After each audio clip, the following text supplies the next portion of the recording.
Bismillahirrahmanirrahim. Assalamualaikum warahmatullahi wabarakatuh. Alhamdulillahilladzi ja'ala Ramadhana sahru siyami lil mu'minin.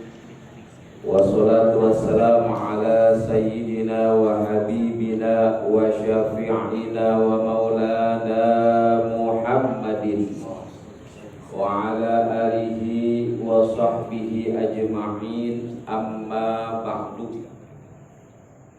Puja dan puji serta syukur marilah sama kita panjatkan kehadirat Allah Subhanahu wa ta'ala, yang mana pada kesempatan malam hari ini alhamdulillah Allah berikan kita nikmat sehat afiat, nikmat panjang umur, nikmat iman dan Islam, sehingga kita bisa menggugurkan salah satu kewajiban kita yang alhamdulillah telah kita laksanakan, diantaranya yaitu berpuasa.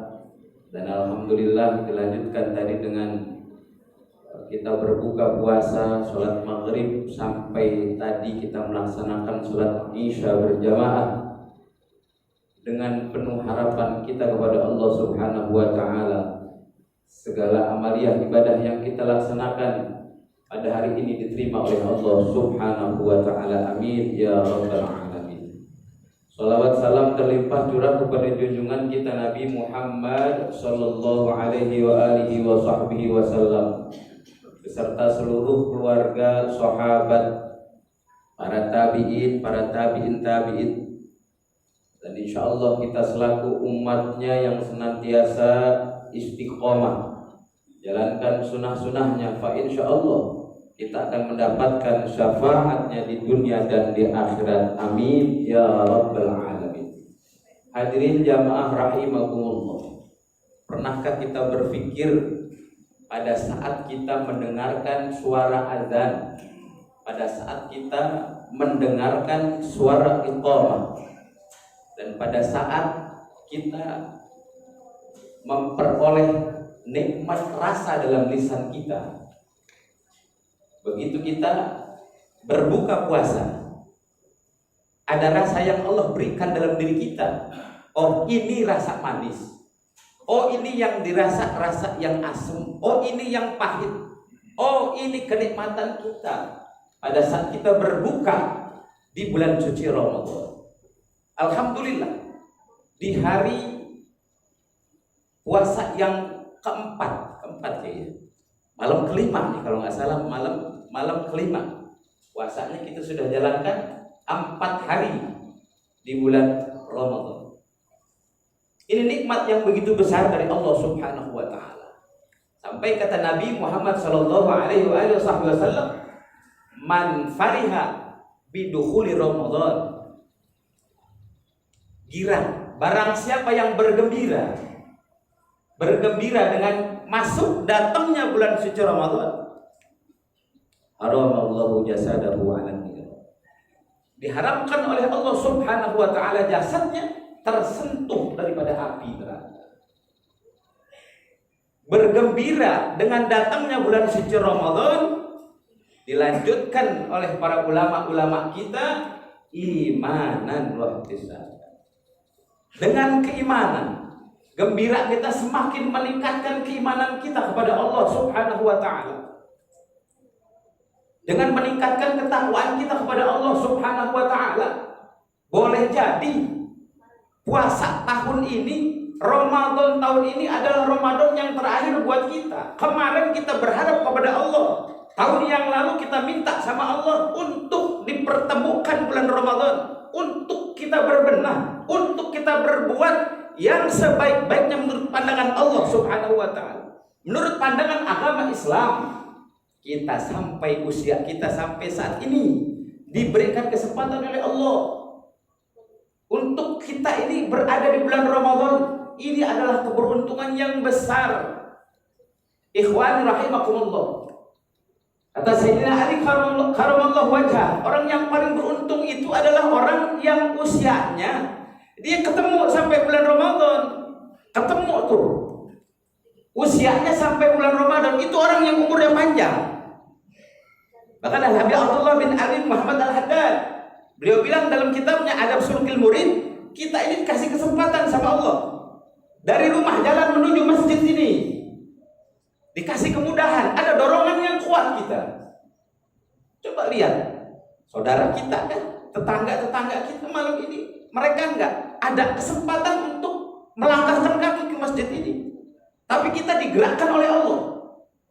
Subhanallah, ini adalah pemberian Allah yang begitu besar, yang tidak diberikan kepada siapapun, tapi Allah memberikan kepada siapa yang Allah kehendaki.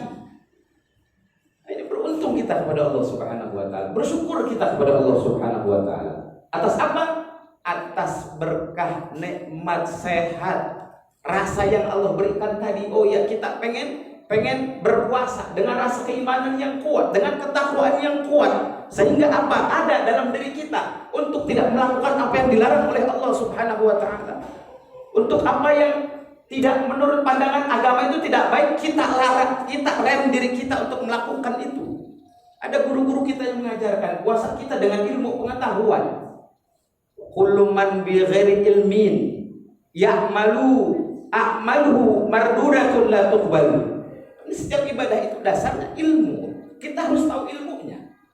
Puasa Ramadan tata caranya bagaimana, rukunnya seperti apa, kapan pada saat kita mengucapkan niat, kapan pada saat puasa itu batal, kapan pada saat puasa itu diterima oleh Allah Subhanahu wa taala. Bukan sekedar kita nahan lapar dan haus saja, tapi puasa kita dipandang oleh Allah, ditilik oleh Allah Subhanahu wa taala dengan kekuatan iman tadi. Kalau kita tidak dengan ilmu pada saat kita melaksanakan ibadah kepada Allah Subhanahu wa taala, ya malu mardudatun la tuqbalu, ditolak. La tuqbalu, enggak diterima sama Allah Subhanahu wa taala. Kenapa? Karena dasarnya tidak dengan ilmu pengetahuan. Maka ada guru-guru kita di masjid kita, di lingkungan kita, belajar kita memperbanyak hasanah ilmu dalam diri kita, terutama ilmu agama, ilmu Islam, ilmu tentang keutamaan kita untuk beribadah kepada Allah Subhanahu wa taala. Lemahnya kita umat Islam, udah banyak orang yang jarang membaca Al-Qur'an, nggak tahu sejarah Islam, tidak tahu sejarah Islam. Lemahnya orang Islam baca Quran. Sekarang banyak yang menggunakan handphone, dia malu, dia enggan memegang kitab. Lihat orang-orang luar Islam, mereka dengan bangganya memegang kitab Al-Quran, dengan tidak ada rasa merendahkan dirinya, bangga mereka terhadap kitab Al-Quran. Kenapa kita umat Islam? Yang jelas-jelas kitab itu akan menyelamatkan kita pada saat kita berada di alam barzah. Kitab itu yang akan menyelamatkan kita pada saat berada di yaumil mahsyar. Kitab itu yang akan menyelamatkan kita pada saat kita berjembat di sirat, yang tidak ada lagi pertolongan kecuali daripada Allah Subhanahu wa taala. Hadirin jamaah rahimakumullah, mudah-mudahan kita disempurnakan kesehatan kita oleh Allah Subhanahu wa taala, disempurnakan keimanan kita oleh Allah Subhanahu wa taala, disempurnakan ketakwaan kita oleh Allah Subhanahu wa taala untuk selalu beribadah, untuk selalu menjalankan ketakwaan kita kepada Allah Subhanahu wa taala. Dan anak-anak kita dijadikan anak yang saleh dan salehah, anak yang berbakti kepada kedua orang tuanya, nusa, bangsa dan agamanya, terutama anak itu yang akan menyelamatkan kita pada saat kita berada di alam barzah. Ya, anak itu yang akan menyelamatkan kita pada saat kita berada di alam kubur, pada saat kita berada di yaumil mahsyar. Anak-anak keturunan kita lah yang mampu nanti menyelamatkan kita dan daripada amal-amal soleh kebaikan kita. Hadirin jamaah yang dirahmati Allah Subhanahu wa taala, mungkin itu saja yang dapat Al-Fakir sampaikan. Mohon maaf atas segala kekurangan, dan mudah-mudahan pada akhirnya nanti di akhir bulan Ramadan kita mendapatkan Idul Fitri, daripada kesucian, daripada hati kita, daripada kesucian zahir kita, seperti bayi yang baru dilahirkan, yang bersih, yang suci, dipandang oleh Allah Subhanahu wa taala. Wallahul muwaffiq ila aqwamit thoriq. Wassalamualaikum warahmatullahi wabarakatuh.